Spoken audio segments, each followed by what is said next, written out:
Story 1. The Christmas Execution. A study of Markheim. The shop was a sepulchre of forgotten things. On this Christmas day, the fog of London pressed against the glass, turning the daylight into a bruised, sickly yellow. Inside, the dealer moved like a pale spider among his webs. He was a man who understood the mechanics of the human soul only in terms of its price. Yes, the dealer murmured, his voice like the rustle of dry parchment. Our windfalls are of various kinds. When a customer is ignorant, I profit by my superior knowledge. When they are dishonest, double quotes. He paused, lifting a flickering candle. The light lanced into Markheim's eyes, exposing the sweat on his brow and the frantic pulse in his throat. And I profit by my virtue. Markheim, having just stepped from the street, felt the light like a physical blow. To him the shop was a chaotic nightmare of ticking clocks and silent porcelain gods. E.F. Felt the dealer's gaze a mixture of cold calculation and practiced disbelief sliding over him. You come to me today, the dealer continued, a dry chuckle escaping his lips, knowing I am alone. You expect me to balance my books and ignore the world. You will pay for my time. You will pay for your inability to look me in the eye. Discretion is my trade, but guilt is my tax. Markheim looked at the man with a strange, burgeoning pity. He claimed he was there to buy a gift for a lady, a wealthy marriage on the horizon.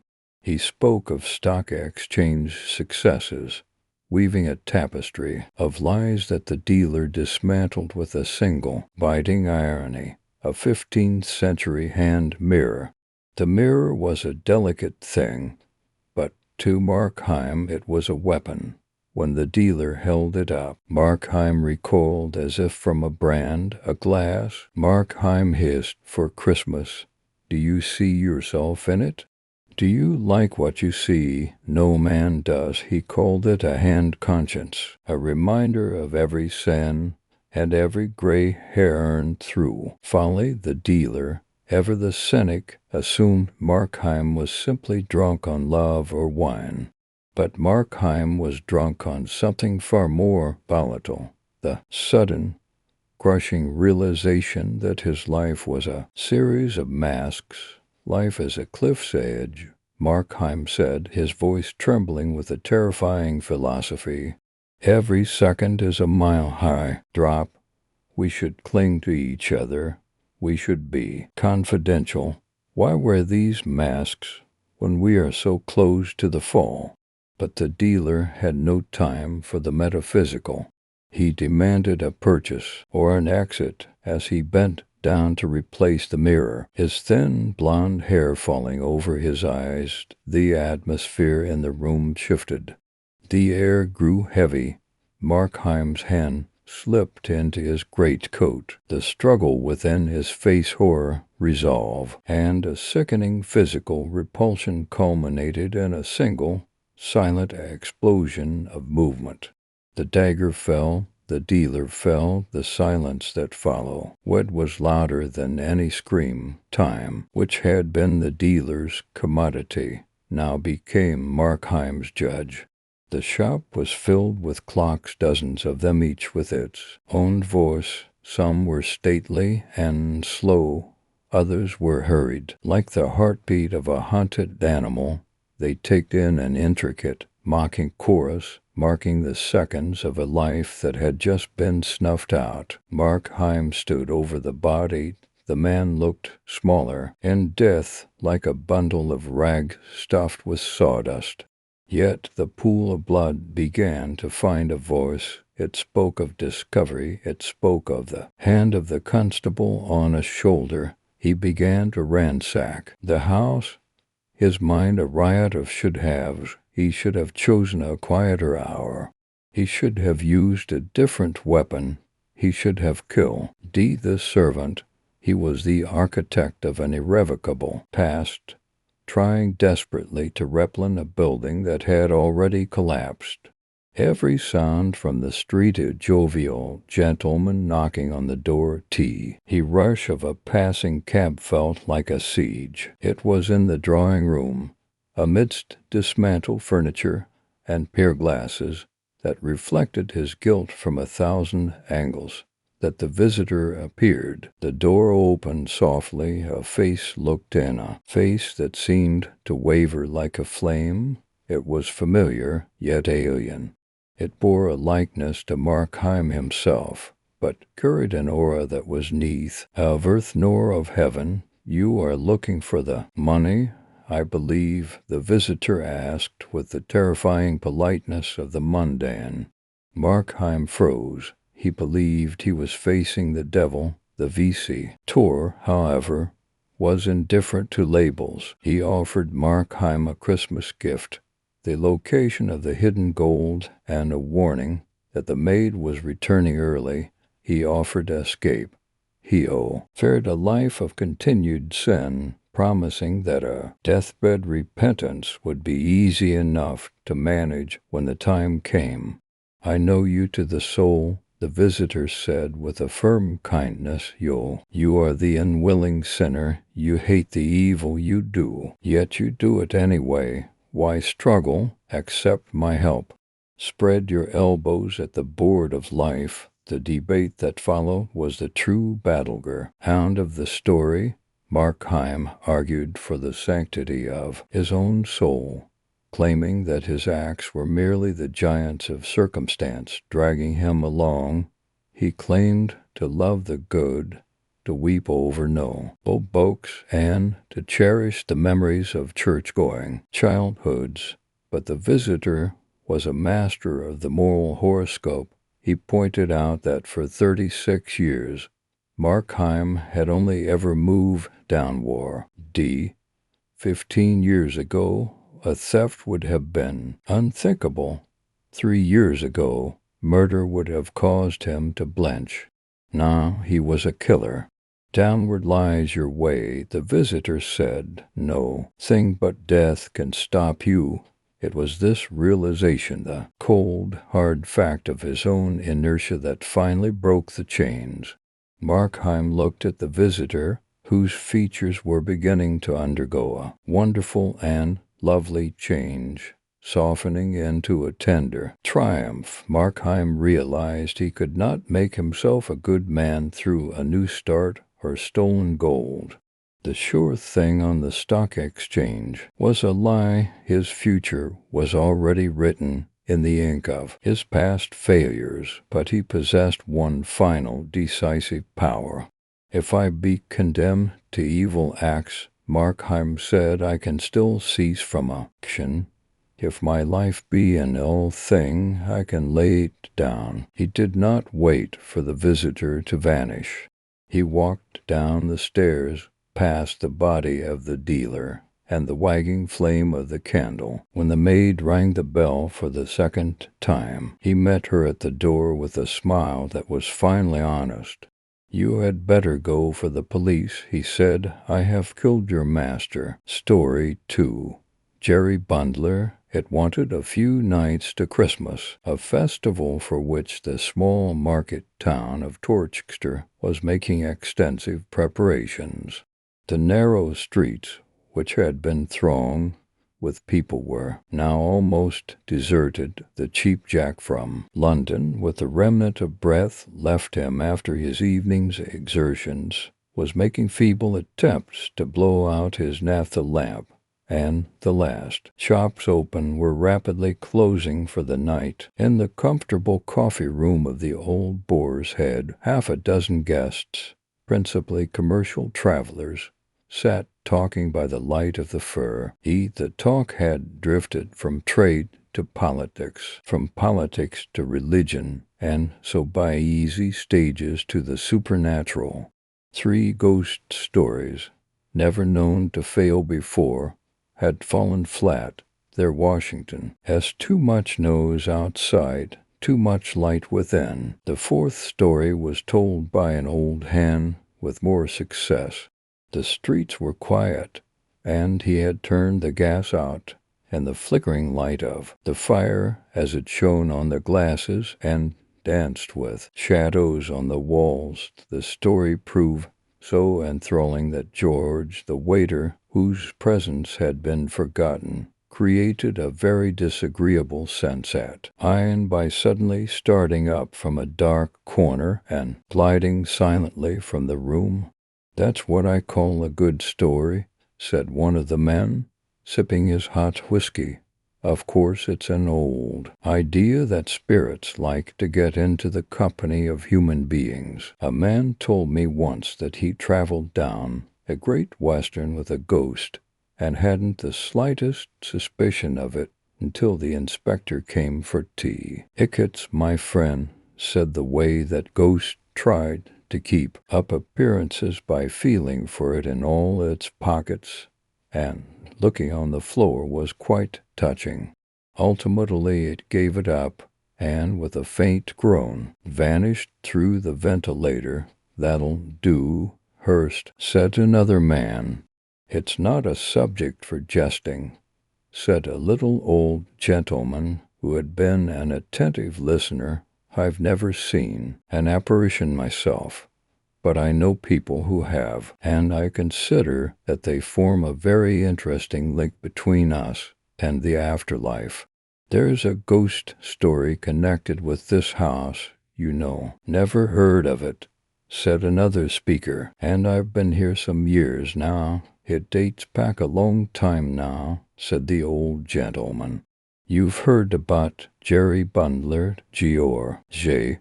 Well, I've just heard odds and ends, sir, said the old waiter, but I never put much count to 'em. There was one chap what said he saw it, and the governor sacked him prompt. My father was a native of this town, said the old gentleman, and knew the story well. He was a truthful man and a steady churchgoer, but I've heard him declare that once in his life he saw the appearance of Jerry Bundler in this house. And who was this Bundler? Inquired a voice. A London thief, pickpocket, highwayman. Anything he could turn his dishonest hand to, replied the old gentleman. And he was run to earth in this house one Christmas week some 80 years ago.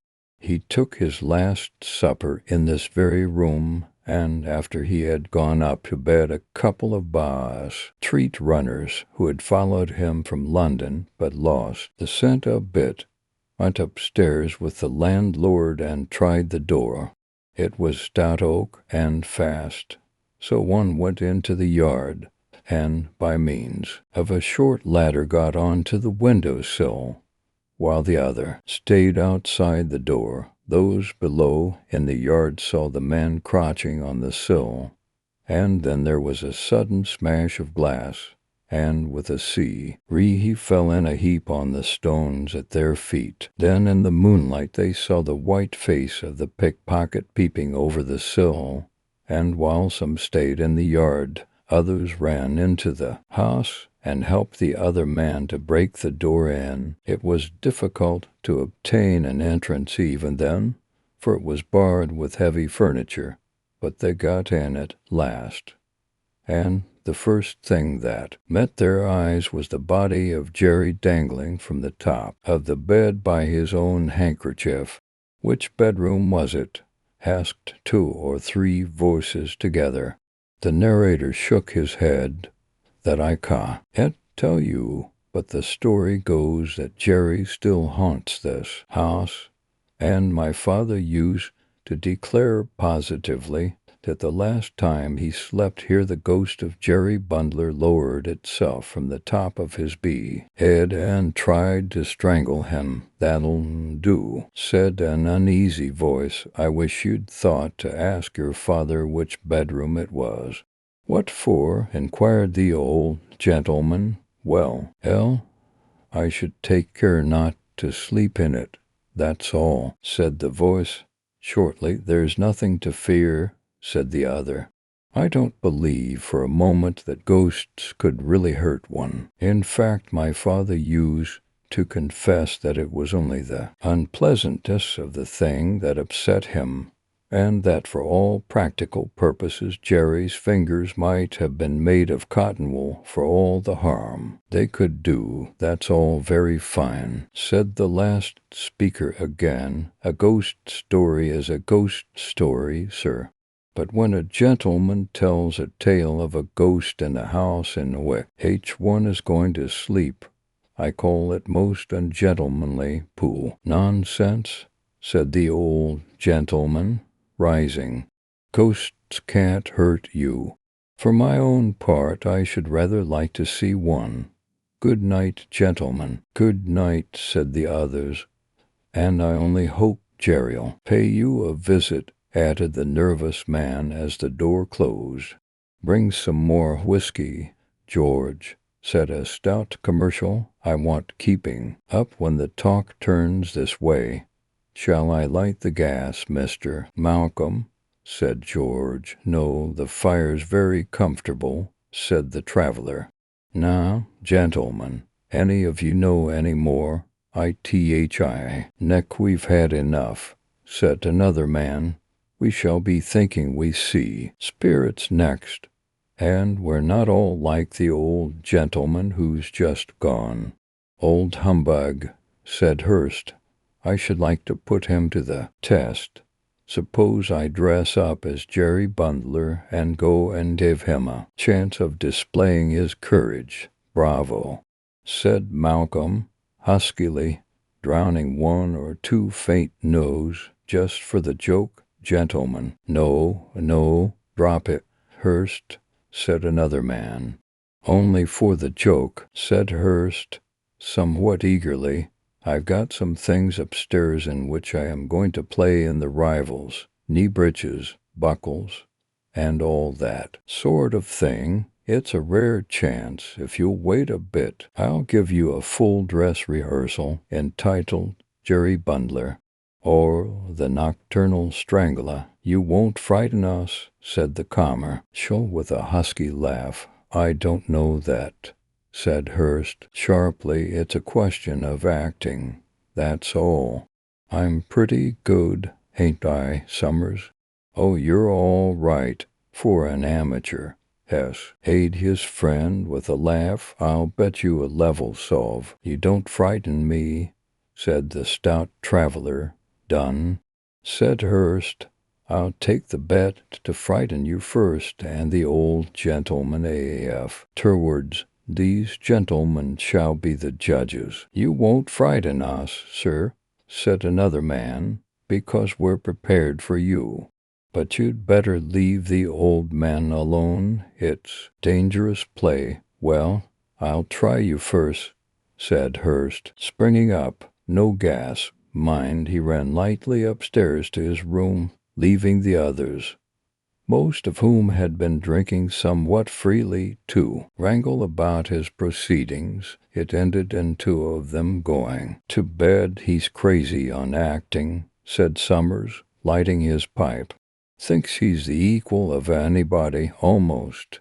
It doesn't matter with us. But I won't let him go to the old man, and he won't mind so long as he gets an opportunity of acting to us. Well, I hope he'll hurry up, said Malcolm, yawning. It's after 12 now, Nero. Why, half an hour past. Malcolm drew his watch from his pocket and was busy winding it, when George, the waiter, who had been sent on an errand to the bar, burst suddenly into the room and rushed towards them. He's comin', gentlemen, he said breathlessly. Why, you're frightened, George, said the stout commercial with a chuckle. It was the suddenness of it, said George, sheepishly, and Bess, I didn't look for seeing him in the bar. There's only a glimmer of light there, and he was sitting on the floor behind the bar. I nearly trod on him. Oh, you'll never mac. He a man, George, said Malcolm. Well, it took me unawares, said the waiter, Not that I'd have gone to the bar by myself if I'd known he was there, and I don't believe you would either. Here? Nonsense, said Malcolm. I'll go and fetch him in. You don't know what it's like, sir, said George, catching him by the sleeve. It ain't fit to look at by yourself. It ain't. Indeed, it's got the. What's that? They all started at the sound of a smothered cry from the staircase and the sound of somebody running hurriedly along the passage. Before anybody could speak, the door flew open and a figure bursting into the room flung itself, gasping and shivering upon them. What is it? What's the matter? Demanded Malcolm. Why, it's Mr. Hurst. He shook him roughly and held some spirit to his lips. Hurst drank it greedily and, with a sharp intake of his breath, gripped him by the arm. Light the gas, George, said Malcolm. The waiter obeyed hastily. Hurst, a ludicrous but pitiable figure in knee breeches and coat, a large wig all awry, and his face a mass of grease paint, clung to him, trembling. Now, what's the matter? Asked Malcolm. I've seen it, said Hurst with a hysterical sob. Oh, Lord, I'll never play the fool again. Never seen what? Said the others. Him.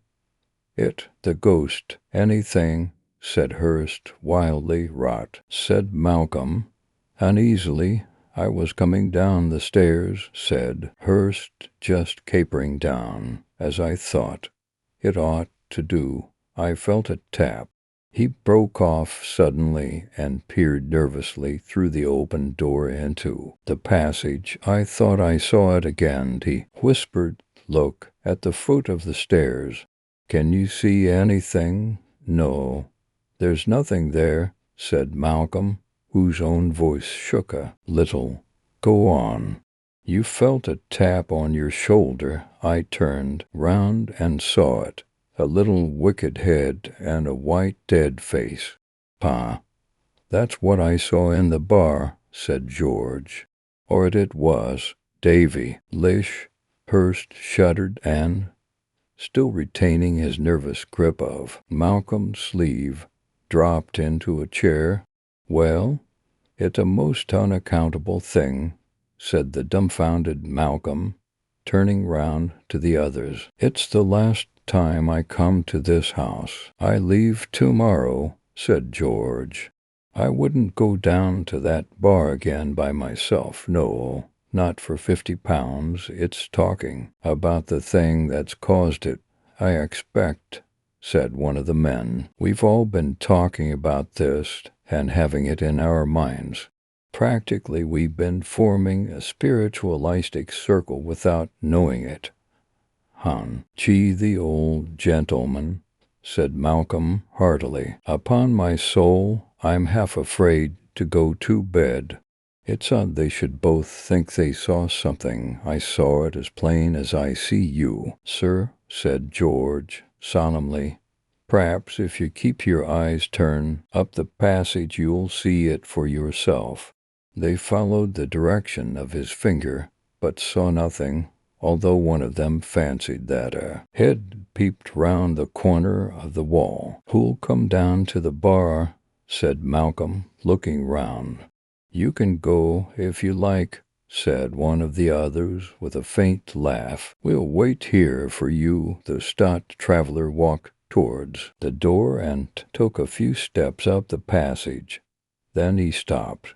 All was quite silent, and he walked slowly to the end and looked down fearfully towards the glass partition which shut off the bar. 3 times he made as though to go to it. Then he turned back and, glancing over his shoulder, came hurriedly back to the room. Did you see it, sir? Whispered George. Don't know, said Malcolm shortly. I fancied I saw something, but it might have been fancy. I'm in the mood to see anything just now. How are you feeling? No. W, sir. Oh, I feel a bit better now, said Hurst, somewhat brusquely, as all eyes were turned upon him. I dare say you think I'm easily scared, but you didn't see it, not at all, said Malcolm, smiling faintly despite himself. I'm going to bed, said Hurst, noticing the smile and resenting it. Will you share my room with me, Summers? I will with pleasure, said his friend, provided you don't mind sleeping with the gas on full all night. He rose from his seat, and bidding the company a friendly good night, left the room with his crestfallen friend. The others saw them to the foot of the stairs, and having heard their door close, returned to the coffee-room. Well, I suppose the bait's off, said the stout commercial, poking the fire, and then standing with his legs apart on the hearthrug. Though, as far as I can see, I won it. I never saw a man so scared in all my life. Sort of poetic justice about it, isn't there? Never mind about poetry or justice, said one of his listeners. Who's going to sleep with me? I will, said Malcolm affably. And I suppose we share a room together, Mr. Leake, said the third man, turning to the fourth. No, thank you, said the other, briskly. I don't believe in ghosts. If anything comes into my room, I shall shoot it. That won't hurt a spirit, Leake, said Malcolm decisively. Well, the nose'll be like company to me, said Leake, and it'll wake the house too. But if you're nervous, sir, he added with a grin to the man who had suggested sherry, NG his room, George'll be only too pleased to sleep on the doormat. Inside your room, I know that I will, sir, said George fervently, and if you gentlemen would only come down with me to the bar, or to put the gas out, I could never be sufficiently grateful. They went out in a body, with the exception of Leake, peering carefully before them. As they went, George turned the light out in the bar, and they returned unmolested to the coffee-room and, avoiding the sardonic smile of Leake, prepared to separate for the night. Give me the candle while you put the gas out, George, said the traveler. The waiter handed it to him and extinguished the gas, and at the same moment all distinctly heard a step in the passage outside.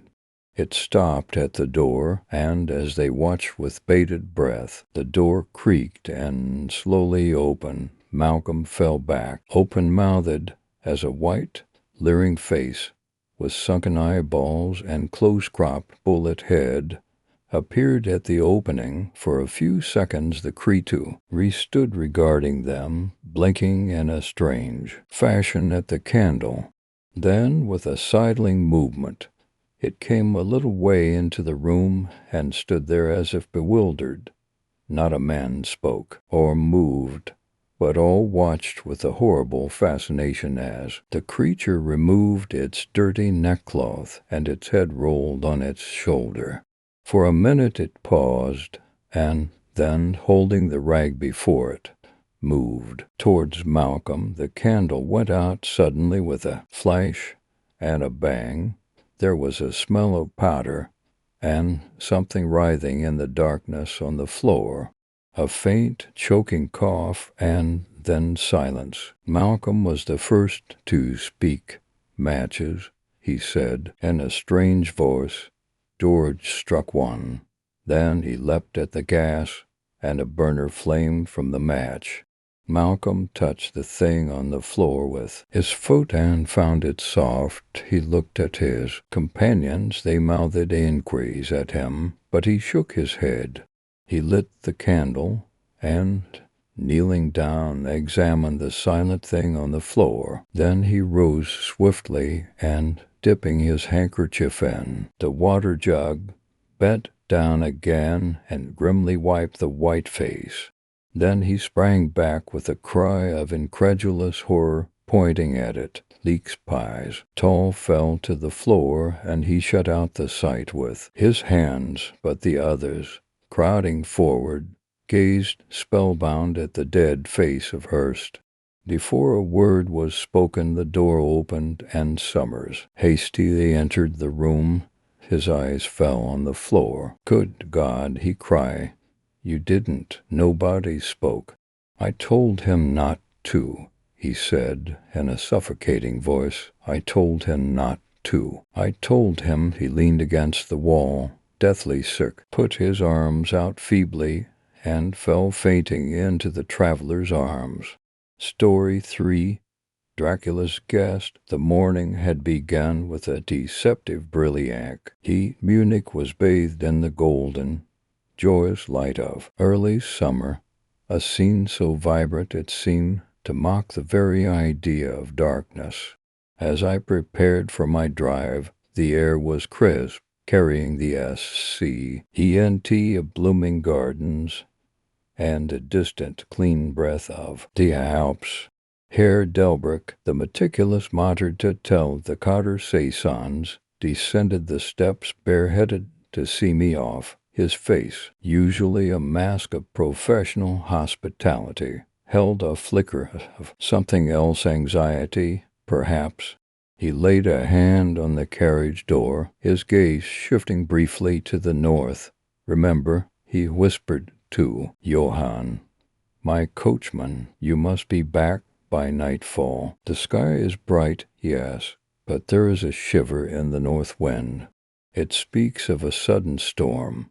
And Johann, double quotes, he paused, his smile not quit. He reaching his eyes, "You know what night it is?" Johann's response was a sharp, guttural, "Ja, mein Herr." He crossed himself a quick, superstitious flick of the wristband. We were away. Once we cleared the city limits, the landscape began to change. The lushness of Munich gave way to a high, wind-swept plateau. The joyousness of the morning felt increasingly thin. I signaled Johann to stop. "Tell me," I asked, leaning forward, "what is tonight?" He looked at me as if I were a ghost. "Walpurgis Nacht," he replied. He pulled out a silver watch as large and round as a turnip and sighed with an impatient shrug. It was the silent protest of a man who knew that on this night every minute spent in the open was a minute too long. As we traversed the bleak heights, I spotted a side road. It was little more than a track dipping into a winding valley that looked remarkably inviting amidst the desolation. My English curiosity, that stubborn trait Johann late are called adventurous, flared up. I ordered him to turn down the path. Johann's reaction was one of pure, unadulterated terror. He didn't just refuse, he pleaded, in a frantic mix of broken English and panic German. He gestured toward the valley. "Unholy," he muttered, "the village. No one lives there for hundreds of years. The dead, they were rosy with mouths red with blood." He spoke of a place where the living had fled because the dead refused to stay in their graves.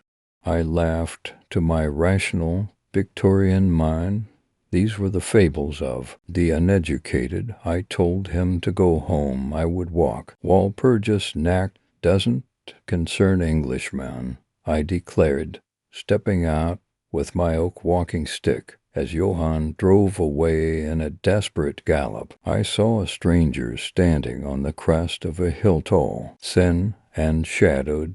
The horses screamed at his approach, bolting into the distance. When I looked back, the stranger was gone. I was alone. The walk was initially pleasant, but the shiver Herr Delbrück warned of soon became a biting reality. The valley was a place of profound silence. There were no birds, no rustle of small animals in brush, just the sound of my own boots on the hardening mud. As the sun dipped below the horizon, the sky didn't just darken. It bruised, great, Thick clods drifted with a natural steed. A muffled roar began to echo from the height, and then the snow began to fall, not a gentle flurry, but a thick, blinding shroud that erased the road beneath my feet. I wandered, lost, until the wind became a gale, the air turned icy, and I felt the first true pangs of fear. Through the swirling white I saw a mass of dark trees, yew and cypress. I pushed through them, seeking shelter, only to find myself in a place of even deeper dread. For the tomb of the Countess, the storm reached a crescendo of violence. Hailstones, as large as slingstones, began to batter the earth. I scrambled for cover and found myself standing before a massive structure of white marble. It was a sepulchre, standing solitary in the center of a forgotten graveyard. Over the Doric portal I read the inscription in German, Countess Dolingen of Gratzen, Styria sought and found, death 1801. On the back, in chilling Russian characters, the dead travel fast. The irony of the date a century ago did nothing to settle my nerves. This was the night the graves were said to open. This was the place Johann had feared. Driven by the merciless hail, I sought shelter in the deep doorway of the tomb. As I leaned against the bronze door, it gave way. A flash of forked lightning illuminated the interior. In that split second I saw her, a beautiful woman, her cheeks rounded and her lips a vivid, shocking red, as if she were merely sleeping. Then the world exploded. A bolt of lightning struck the iron spike atop the tomb. The woman rose, her scream of agony lost in the thunder. As the marble began to crumble in a burst of flame, I was seized by a giant, invisible force and hurled into the snow. When consciousness returned, it was accompanied by a weight that made breathing nearly impossible. I was numb, my extremities feeling as though they were being bitten by 1,000 tiny teeth of ice.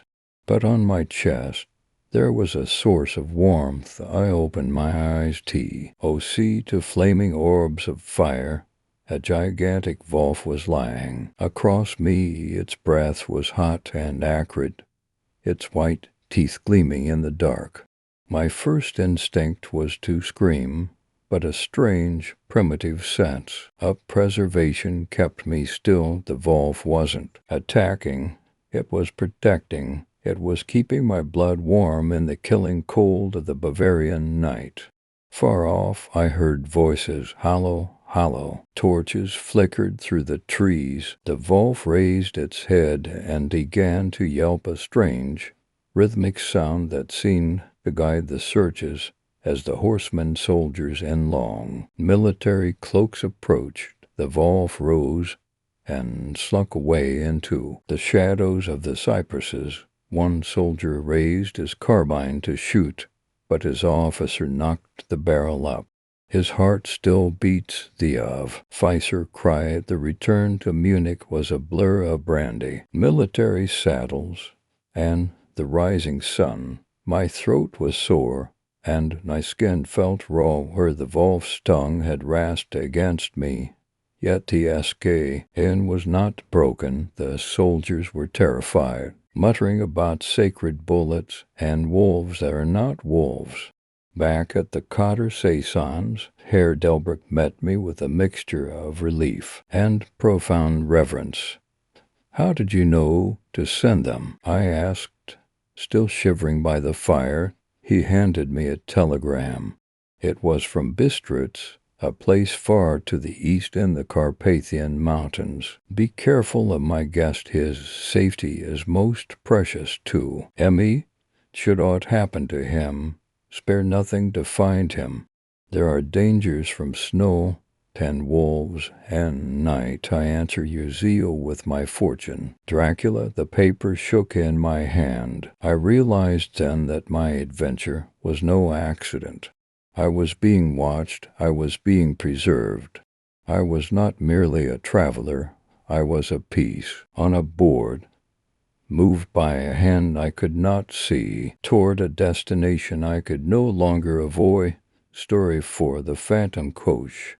The events I am about to relate are not the products of a fevered imagination, though for 20 years I have allowed the world to believe so. I tell this story with a reluctance that weighs upon my soul, for to relive that December night is to feel once more the icy grip of the supernatural. I ask only one thing. Do not seek to explain this away with the cold logic of the laboratory.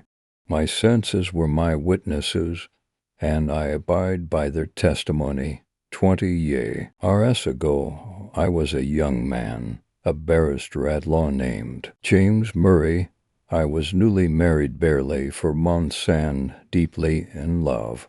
We were staying in a remote village on the verge of the great English moorlands in the far north.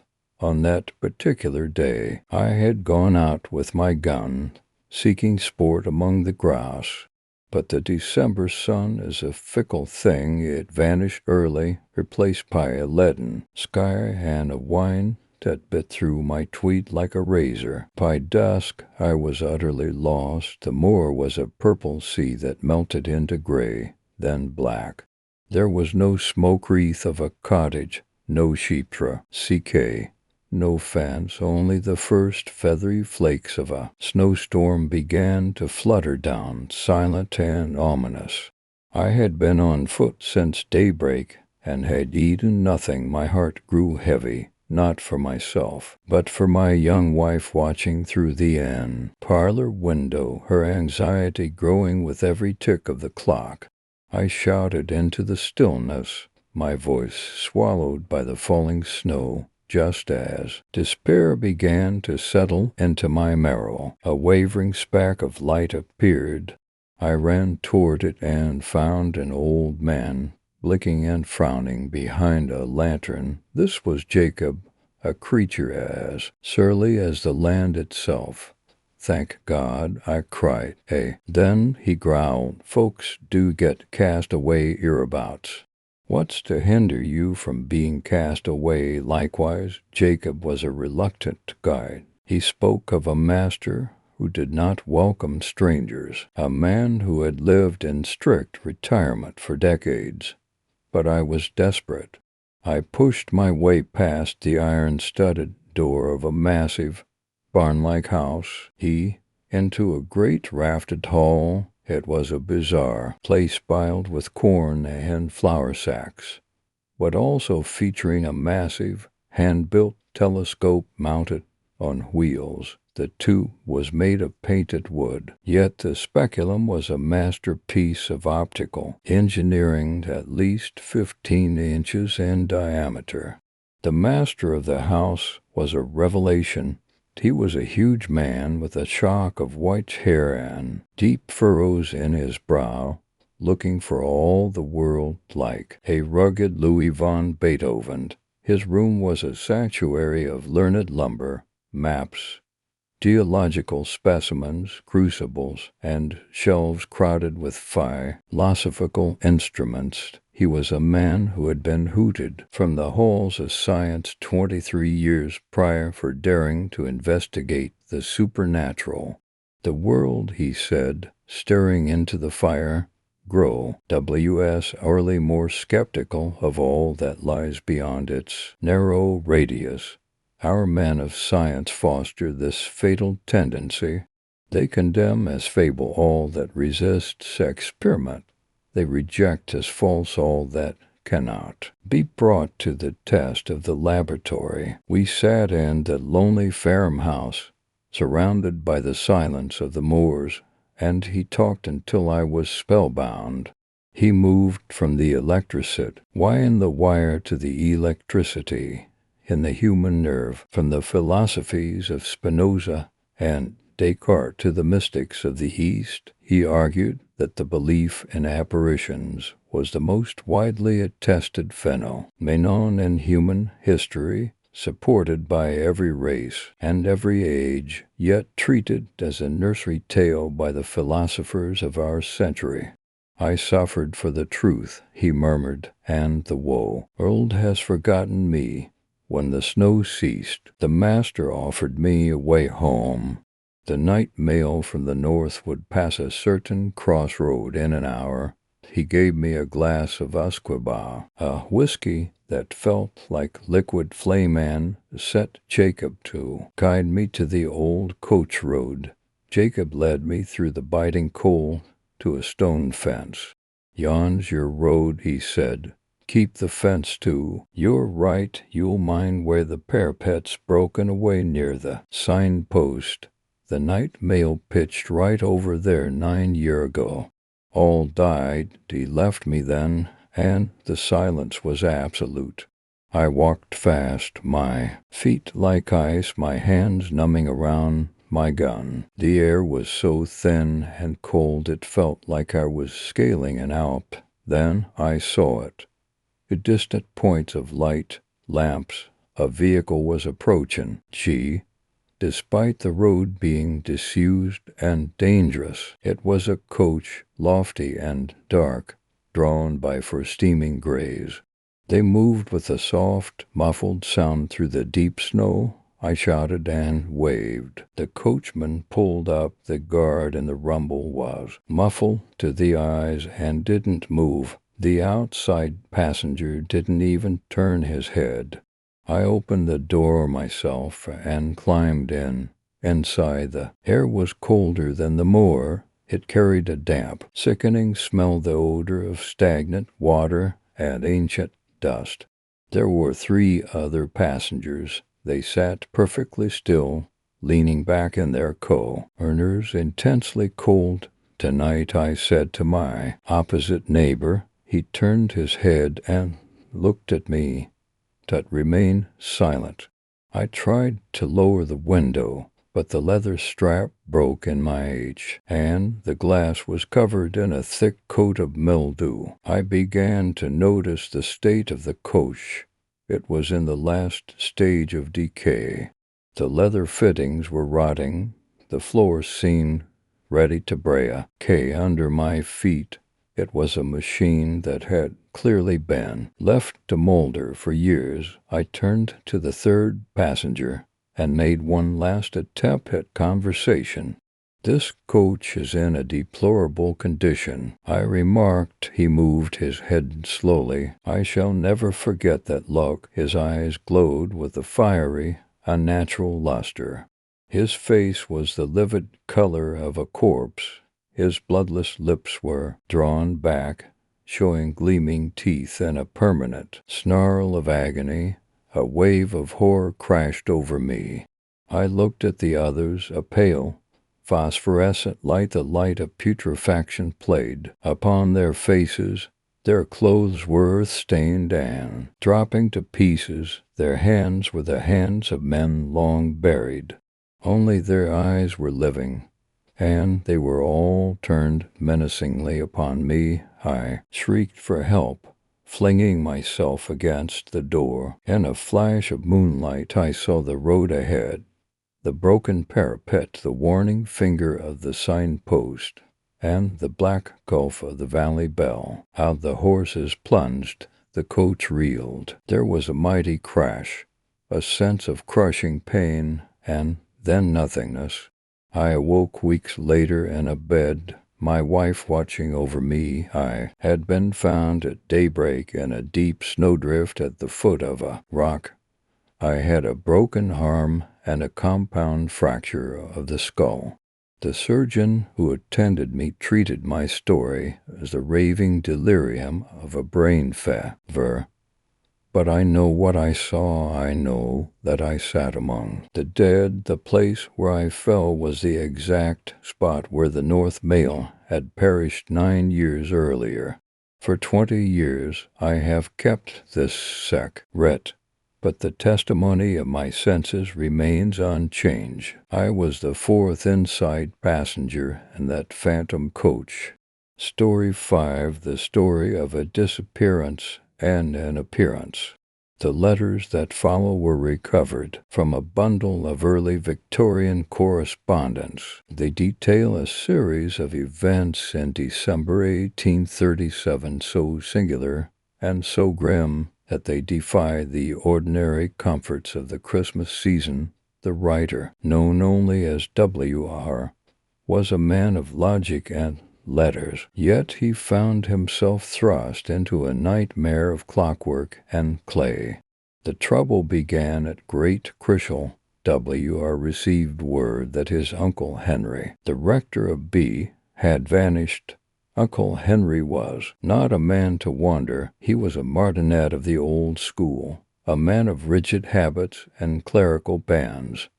Those starch-white linen tabs, the neck that were already falling out of fashion. On the evening of December 19th, after reading prayers, the rector set off to visit a sick parishioner 2 miles away.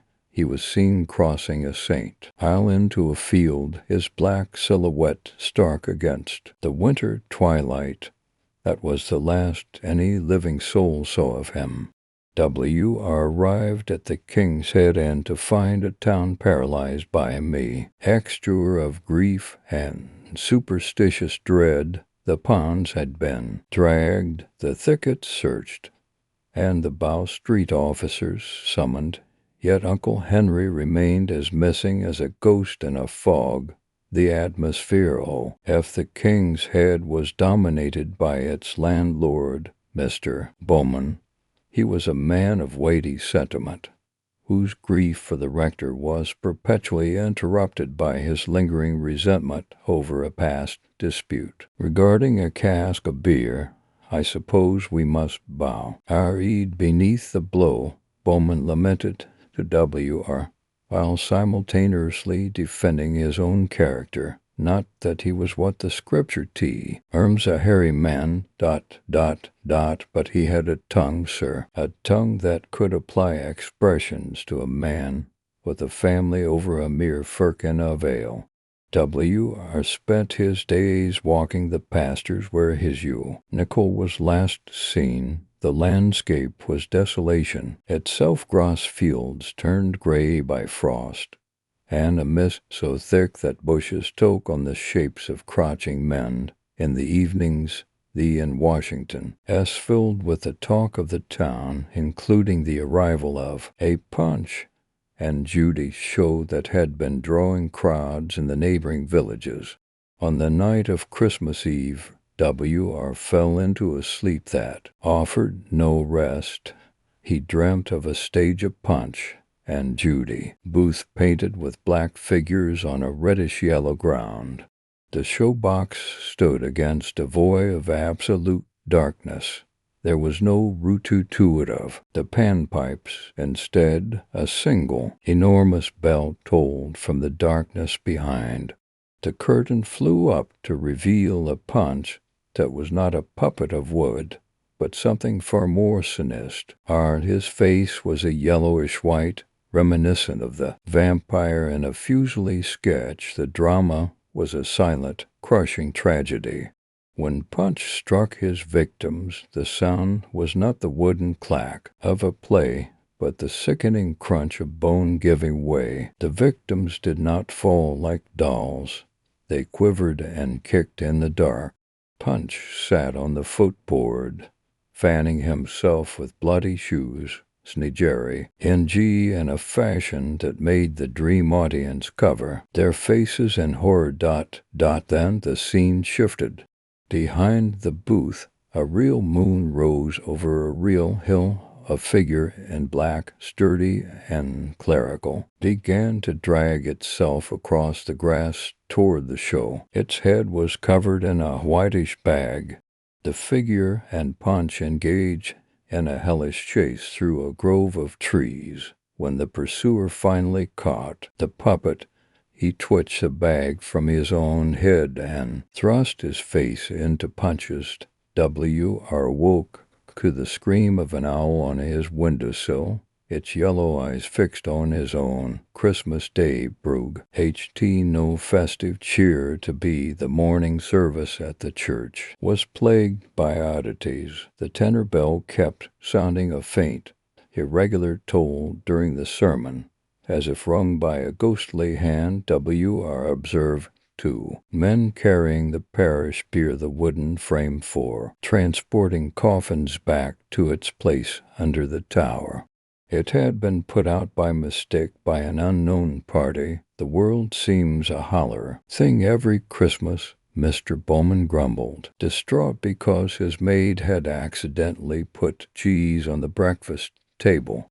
At 2:30, a piercing whistle announced the arrival of the Real Punch and Judy show in the marketplace. The names on the booth were Forsta and Calpigi, but the narrator recognized the structure from his nightmare. He watched from his first-floor window. As the performance began, the show was masterful, but the Toby dog, the last new thing in such shows, began to howl with a lamentable, soul-piercing cry. It leapt from the booth and fled across the square as if pursued by demons. The climax of the play arrived, the scene of the gallows.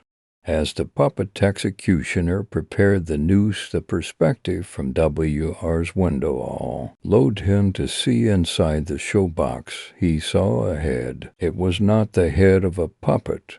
It was a human head, covered in a nightcap, being forcibly lifted toward the little gibbet beside it, and uncovered face appeared, a face twisted into an expression of terror so profound it seemed to transcend the flesh. A cry rang out. The showbox fell over backward in a crash of splintering wood. To Figure scrambled from the ruins and fled toward the fields. The townspeople gave chase, W.R. among them, driven by a frantic, cold-blooded resolve. The chase ended at a local chalk pit.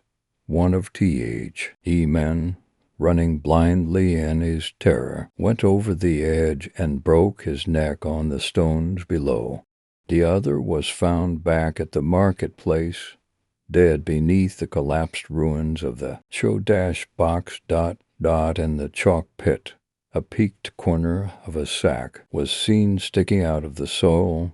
When the earth was cleared, the searchers found the body of Uncle Henry. His throat had been horribly mangled, and a sack was drawn tight over his head, the very image of the figure from W.R.'s dream. The performers, it was later discovered, were named Kidman and Gallup.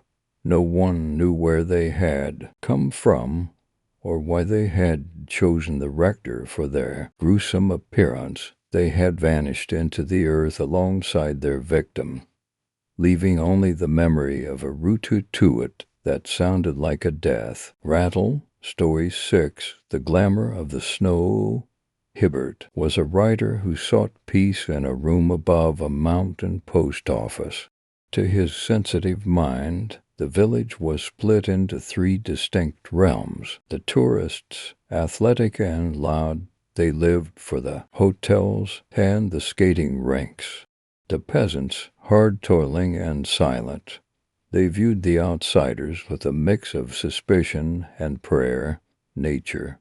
This was the third world, a savage, sentient power that Hibbert felt deep in his blood. While the others merely visited the mountains, Hibbert felt he belonged to them. He feared their beauty even as age. He worshipped it. He felt a conflict brewing in his soul, a battle between the safety of human companionship and the cold, seductive call of the peaks. One night, after a village ice carnival had ended and the lights of the hotels had winked out, Hibbert stayed behind. The impulse to skate alone under the moon was overwhelming. As he glided over the smooth ice, he saw a figure against the W.R. netting, a woman, slim and graceful, trying to find her way in. She appeared on the ice beside him almost instantly, swerving with a childlike freedom. They skated together in the silver gloom. She was light as a flurry of snow, and when their hands brushed, hers were dry and icy cold. She spoke in a windy, whispering voice that sounded hauntingly like the voices of his mother and a woman he had once loved. They parted at midnight, her promise to return lingering in the freezing air.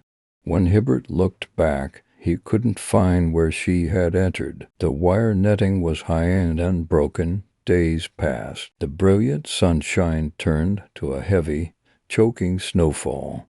Hibbert felt his work table and his books lose their grip on him. To him the girl and the snow were one, and the same a white enchantment that was slowly pulling him away from the world of men. A costume ball was held at the hotel to celebrate the fresh powder. Hibbert went, but he felt like a stranger among the dancers. He was searching for a specific face, a slender figure that did not appear. The shop talk of the skiers of speed, drifts, and frost felt like a pale imitation of the wildness he craved. Exhausted by the crowd, he stepped out into the night, and there, near the shadows of a baker's shop, he saw her. She was white, slim, and enticing, beckoning him toward the mountain path beyond. The chalets, automatically, as if in a trance, Hibbert fastened on his skis and followed. He passed the church, feeling a brief, chilling hint of a warning as he looked at the stone tower, but he dismissed it. I waited, for I knew would come. The girl's silvery voice floated down to him. They began to climb. She stayed just ahead, a wreath of snow flying about her neck. They moved higher and higher, leaving the trees behind, entering the enormous slopes that rolled toward the stars. The air was wine-like and crystal, and Hibbert felt no fatigue, only a rising, taking exultation. "Give me your hand," he cried. A little higher, she laughed. "Where we are quite alone together." They had been imping for 5 hours. The sound of the church bell rose faintly from the valley, striking 5 times. Suddenly, the exhilaration vanished. A deadly, sweet weakness seized Hibbert. He felt the wind turn to ice. The girl came close. She touched him, and her breath was a freezing gale. "Our home is here," she shrieked, her laughter sounding like a whistling storm. She drew him down his knees. Her weight was upon him, smothering and delicious. She kissed his eyes, his lips, and his face with wintry kisses. Hibbert yielded, sinking back into the soft oblivion of the covering snow, ready to sleep the sleep from which no one wakes. A snowbank, built up by the wind, collapsed against his neck, aching him with a jolt of cold. Hibbert realized with a shock of terror that he was dying. Dawn was just touching the eastern peaks with gold. With the last of his strength, he rose and pointed his skis straight down the mountain. He became an arrow, flying with a speed that blurred his vision. Behind him he heard the girl's voice again, no longer soft, but shrill and angry. He felt a host of snow beings chasing him, smiting his cheeks and trying to entangle his kiss. As he reached the edge of the forest, he saw a light. It was the village priest, carrying the host to a dying peasant. Hibbert pivoted toward the holy light, knowing the snow beings feared the bells and the symbols of the church. He dropped through empty space, crashing into the safety of the lower slopes. Days later, Hibbert saw photographs taken by tourists who had followed his trail. He noticed a single chilling detail. There was only one set of ski tracks leading up the mountain. Story 7 Old Nurse's Story. The story begins with the elderly nurse, Hester, speaking to the children she has raised. She tells them of her own youth, when she was a girl of 18, left alone in the world with only a small orphan babe named Miss Rosamond to care for. When Rosamond's parents die, the child was sent to live at Furnival Manor, a sprawling ancestral home tucked away in the desolate, snow-scoured fells of Cumberland. Hester recalls the day they arrived. The manor was a grim, stone fortress of a house, half hidden by ancient, twisted trees. It was a place of 100 rooms, most of them locked and gathering dust. Inside lived the formidable Miss Furnival, a stately, withered woman with a face like carved ivory, and her stern maid, Mrs. Stark. The house was silent, save for the wind howling through the mountain passes and the strange organ-like music that occasionally echoed through the great hall, even though the pipes of the old organ were broken and long since abandoned. Winter fell hard upon the manor. The snow drifted up against the stony walls, and the world outside became a white, featureless void. Miss Rosamond, a bright and lively child, began to wander the long, draughty galleries to entertain herself. One afternoon, Rosamond came running to Hester with a strange tale. She claimed she had seen a little girl out on the terrace, beckoning to her through the driving snow. The child was dressed in thin summer clothes, despite the killing frost, and her feet were bare. She was crying, beating her small hands against the heavy glass of the window, begging to be let in. Hester, terrified for the child's sanity, searched the terrace. There were no footprints in the fresh snow. There was no child, but the servants turned pale at the mention of it, and Mrs. Stark warned Hester never to speak of the big child in front of the elder Miss Furnival. A few days later, a terrifying event occurred. Miss Rosamond disappeared.